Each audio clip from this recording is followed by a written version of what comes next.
We didn't turn down the opportunity to support the event. We turned down the trip to Malta because we wanted to prove a concept. What we see is, and we can evidence this from the data we capture through platforms such as Drugbot, most of the information comes after traditional working hours. I managed to weave into conversation a few weeks ago Charles Darwin, Francis Bacon and Dale Carnegie into a harm reduction training conversation. I'll expand. What we can do, as I said, is we capture data. That data, we can act upon that data. So we have a trend of X in one area, a trend of Y in another area. If we see those trends changing, we can act more quickly, so we can be more responsive.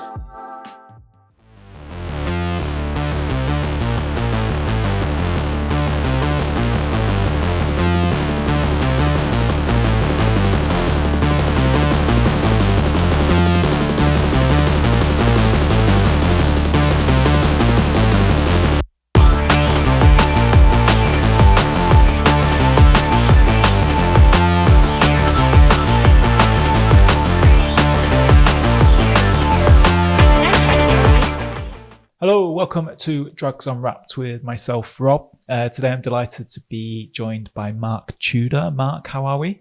Good, thank you, Rob. Good. Welcome to Swansea. Lovely Welsh weather today. Thank you very much. It is lovely Welsh weather, raining outside. Absolutely chucking it down.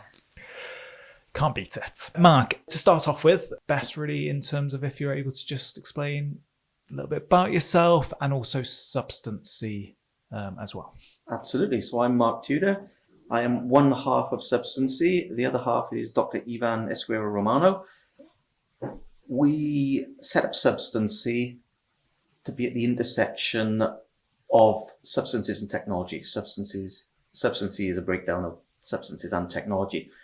So we set up Substancy because we see a convergence of substances and a move towards technology, a move towards, I guess you'd call it the fast food model of information any time of the day or night.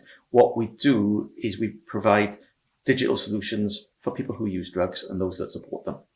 Is it in terms of the whole idea that traditional treatment services and they're Monday to Friday, 9 till 5, and obviously that whole, everyone knows people don't just use substances during those time periods, is it? They use it 7 days a week, 365 days. So is it kind of partly based on that? And was there kind of like a little bit of a gap that you saw and you were like, okay, this is where substances can come in and try and fill part that gap or that gap as a whole?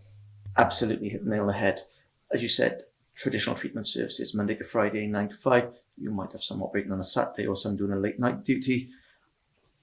What we see is, and we can evidence this from the data we capture through platforms such as Drugbot, most of the information comes after traditional working hours, comes on the weekends. So it's about extending that model to basically say, here is a treatment service, here is a source of information. However, at 5:30 when the door's shut, that information is still in some part available. So you mentioned Drugbot. So where else would we see Substancy in terms of it operationally? So Drugbot is probably the most recognized platform at the moment. Yeah. We also have what's called the drug interactions table. So that's on the Drugs and Me platform. We're also working on something called Smart Drugs Hub. Smart Drugs Hub is basically, if you imagine Drugbot has deliberately been created to be anonymous, not to have a memory, not to store data. What Smart Drugs Hub does is basically the opposite. It's a tool for professionals whereby it becomes collaborative, data can be captured, data can be reviewed. We can then look at, are we seeing similarities? Are we seeing differences? We can then look at what interventions do we need to put in place. For example, if we're sat in this building now and there are 10 members of staff all working in isolation, yes, there might be supervision. Yes, there might be a team meeting. However, if somebody is looking at that data from an administrator type level and they see a trend, they can act upon that trend. So from your perspective, Mark, then, so how do you think like technology is essentially just changing the landscape of substance use support? Because because I've had conversations where, I think just generally there's that fear of like AI and taking over jobs and stuff like that. Obviously, this is a very kind of humanistic field, isn't it? So I don't think in terms of that is necessarily going to happen anywhere near. But how do you see the technology like changing just substance use support in any way? I see it in a few ways. One, knowledge creation. So we can capture knowledge. We can then collaborate. We can share that knowledge. So that's probably the knowledge side of it, the figures, the numbers, the trends, that kind of thing. But also productivity and efficiency. What we can do, as I said, is we capture data. That data, we can act upon that data. So we have a trend of X in one area, a trend of Y in another area. If we see those trends changing, we can act more quickly rather than people coming in off the street, local news picks up something. We can act upon our actual data, so we can be more responsive. Is that in terms of then make it more targeted then? Absolutely. So you're actually getting the information to the right people. Yeah. So to give you an example, we can capture day, time, device, location, substance. Then we can slice all those together using things like Power BI to be able to say this substance, this town or city, this time, this day. That might be 5 o'clock on a Sunday afternoon. Do we need to put any outreach out in Swansea City Centre, for example, at 5 o'clock on a Sunday afternoon? So we become more knowledgeable in the true sense of the word. Talk to me about Malta, because I remember when we met and you were talking to me about, you passed up the opportunity to go out and do some work in Malta, but it's quite interesting in terms of actually what you did in terms of talking about like getting that specific data from a certain event, so to speak. Yeah, so Malta's an interesting one, Rob. We were approached and asked, would we go out to a festival in Malta and do some on-site harm reduction work? As you said, we turned it down. We didn't turn down... You're mad. Yeah, well, I think we've realised that now. We didn't turn down the opportunity to support the event. We turned down the trip to Malta because we wanted to prove a concept. I'm sat in South Wales. Ivan is based in Germany. What we did was we spoke with the organisers and basically said, we can do this from afar. Explained to them how we were going to do it, what we were going to do. Quite simply sent them a QR code. They put the QR code on the posters that were around the venue. People then came up, scanned the QR code. It then took that viewer to the AI chatbot as it was before it was Drugbot, and they were able to search for whatever they wanted to search. We were able to capture the data and go back and say, on day one, there were this many people looking for this many substances at this time of day, and similarly for day 2, day 3 of the festival. So we were able to give them real-time information. Where does that fit? How does that bring value?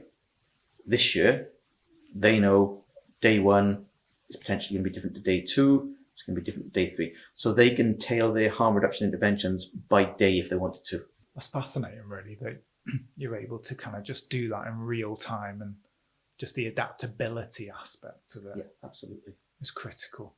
So going back to like treatment services then, when we're talking about like digital infrastructure, so obviously you've mentioned in terms of, so Drugbot is obviously, yourselves and Cranston.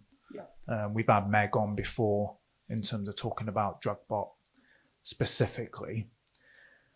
But do you feel now we're at a time, and in terms of just your own experience, and especially the work that you've done specifically with regards to Substancy, do you feel now there should be an element of consistency of digital infrastructure within service delivery? Is that something you kind of, in your mind, you're like, yeah. This would be ideal. It's not necessarily going, to happen, but ideally, this is something that I would advocate for. Absolutely. And I think if we take it back a few years ago, even to the current day, almost every man and his dog has a mobile phone. the mobile phone is the physical device. It's the data that brings the value. So regardless of what digital infrastructure looks like within a particular service, particular treatment provider, it's the alignment of the data that is captured. So as I said, time of day, hour, device, substance, time, town, city, those kind of things. So what you get then is we talk about equality and we talk about equity and the different things.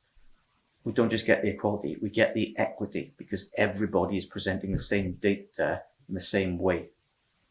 That becomes a very, very powerful tool then, not just for reflection, but also for forward planning.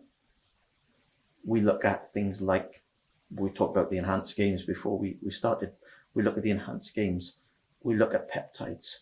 The system is not keeping up with the trend with regard to peptides.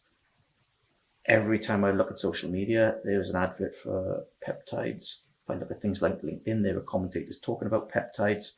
However, our system isn't yet up to speed with peptides. That's probably the most current example. If we look at data capture and we look at data equity, what we have then, everybody's capturing the same information in the same way. So if we stick with peptides, we're all capturing what type of peptides, what client group. So that data then becomes meaningful, and from the data, we can then deliver outcomes.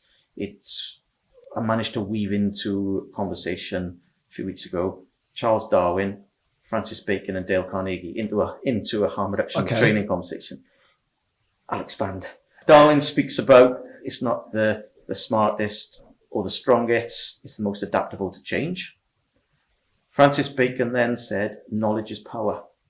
Dale Carnegie added a bit on at the end of that and said, it's not the knowledge that is power, it's the application of the knowledge that is power. So we have to be adaptable. And I think the move towards digital infrastructure is that adaptability.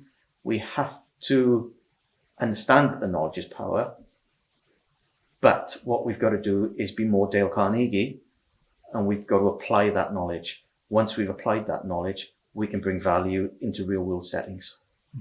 And that's just not just for the people using the services, that's for the people who are working within the services to be able to say, yeah, we have an idea of what's going on real time. We understand what's happening. And that, I am a true believer of the Carnegie model of it's the application of knowledge that gives us the power. Do you think we've always kind of worked reactively then?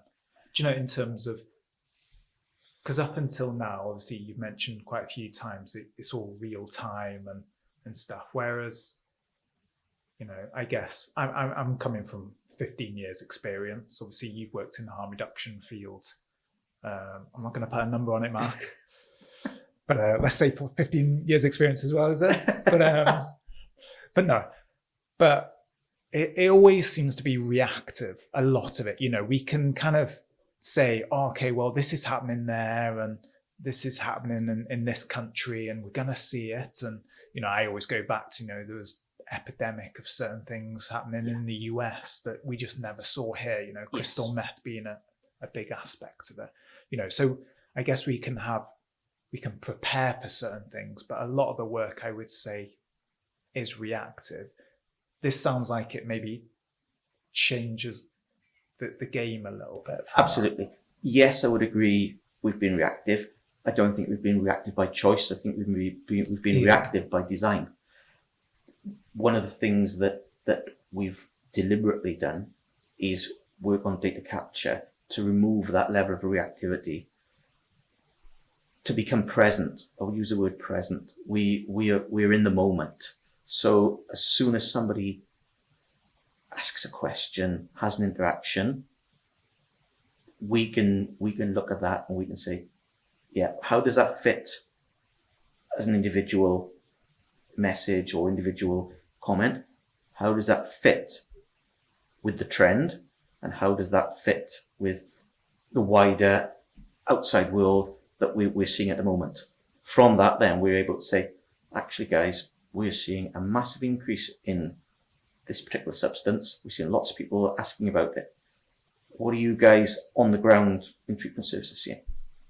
We're not seeing it. Okay, that might be, it's a club drug. It's a novel club drug and we've been asked about it on a Saturday night at 11 o'clock. Okay, what does that tell us? We don't know, but through engagement, through conversations with the human and through the data, we can then start to look at, is this a passing trend? Is it something we need to be concerned about? How do we take the information, turn that data from data into knowledge? And how do we apply that knowledge? Again, looking at like equity, how does it essentially help people who are being missed by traditional services? Do you know, because again, we look at like drug-related deaths, we probably see quite a high proportion of those individuals, they're not in services or they haven't engaged with services for at least 12 months. I'm going to be pedantic. I'm going to talk about equality and equity. Equality is giving everybody the same thing. Equity is giving those same people the right things. So you mentioned about people not engaging with services. If we use Drugbot as an example, we don't only see people who use drugs, we see concerned others, we see family, we see friends asking questions. My friend is taking X. Is this normal? So if we look at it from an equitable point of view, those people might never step foot into a drug service or a treatment provider, mightn't even know where they are. However, through tools such as Drugbot specifically, what they can do is go online from the privacy of their own home and ask those questions that they might not feel as comfortable walking into a drug service to ask. So how do we know it's working? Like what's the impact? What's the measurability that you're... So again, if we look at Drugbot, because we have the most data on Drugbot, Okay. we're on almost 21,000 messages in less than a year. Behind those messages, we are able to look at the data, to look at the comments that people leave. So we have the quantitative data that gives us all the hard information, but we also collect the qualitative stuff that gives us the softer data. People rates, in this case, rate Drugbot on 5 different areas. And from that, we can then do we need to improve one area or another. But across the board, we can see that the comments are positive. A lot of ketamine? Ketamine was at the top of the list for many, many, many months. Okay. However, MDMA has now overtaken ketamine. So we saw a trend around Christmas time whereby, as I said, ketamine, top of the list. Shortly before Christmas 2025, MDMA jumped above ketamine. Wow. But ketamine is, I think ketamine is probably the most common substance that people search for. I guess because it's been in the news a lot and Yeah. there's been a lot of attention on it, Yes. so to speak, and lots of like real life stories, people coming out. So I guess maybe it's kind of a knock-on effect really of that, isn't it? Absolutely. I think if we look at it, let's call them the traditional substances, one of the things that surprised me is they're fairly low down the list. So it surprises me, but at the same time, I can understand why the ketamines, the MDMAs are towards the top of the list. Yeah. Do you get demographics from it? Yeah. In terms of Demographics, ages and age, stuff? Gender, we capture absolutely everything. So you're able to kind of see then in terms of certain age groups that are kind of looking for certain information. And again, that feeds into how do we provide equity? Let's just say there's a young person service and we're seeing an inordinate amount of messages around ketamine. That information, if we were to find 20% of messages around ketamine in Swansea, the 18 to 25 age group, that's the kind of thing we could engage with you and say, Rob, we're seeing this kind of trend. Are you seeing it coming through the doors? No. Right, be prepared because it's on its way.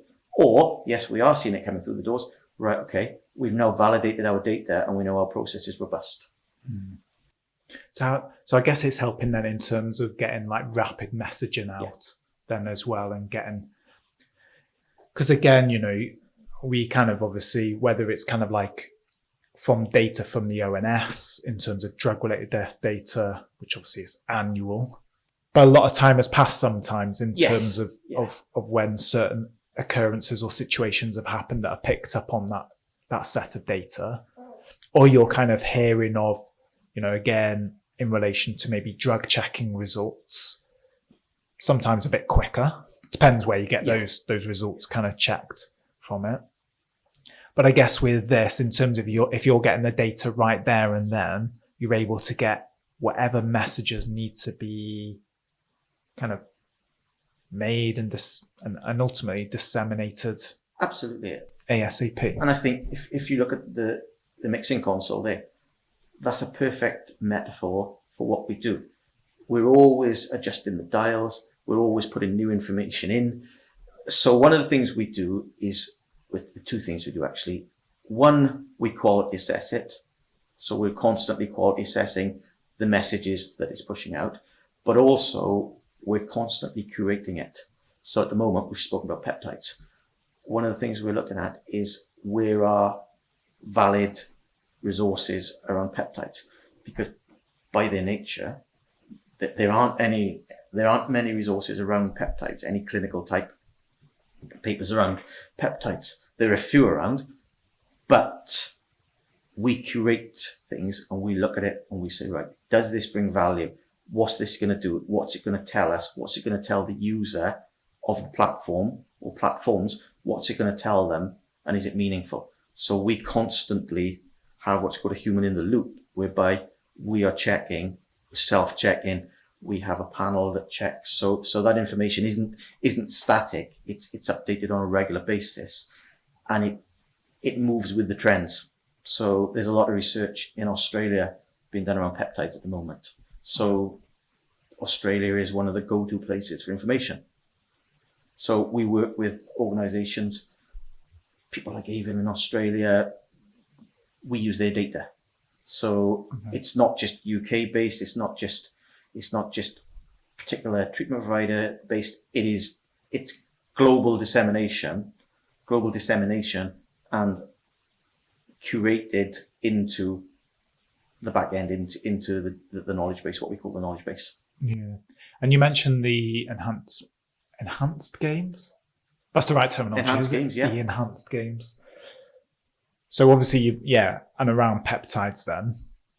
So I guess it's an opportunity really in terms of what you're doing to be right at the forefront, to be able to get that information. Because I know when we were talking beforehand, you anticipate that actually from that enhanced games, there's maybe going to be a bit of a surge in terms of people looking for information, not necessarily specifically around peptides, but just generally in terms of that topic in itself. Absolutely, yeah. And it's the light bulb effect, you know.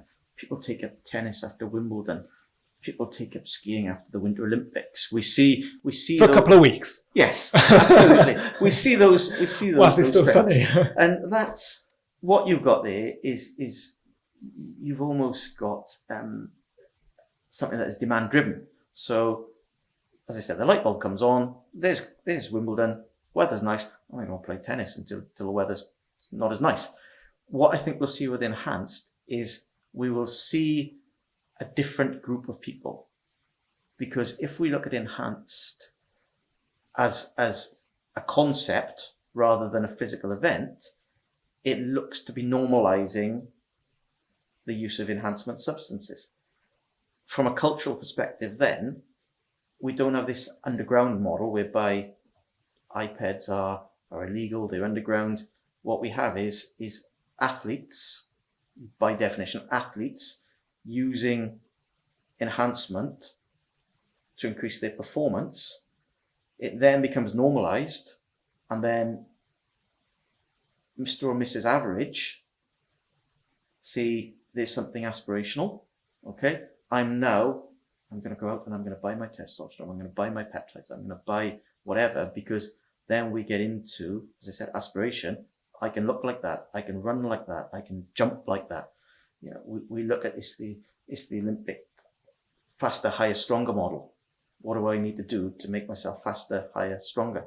So I think enhanced will be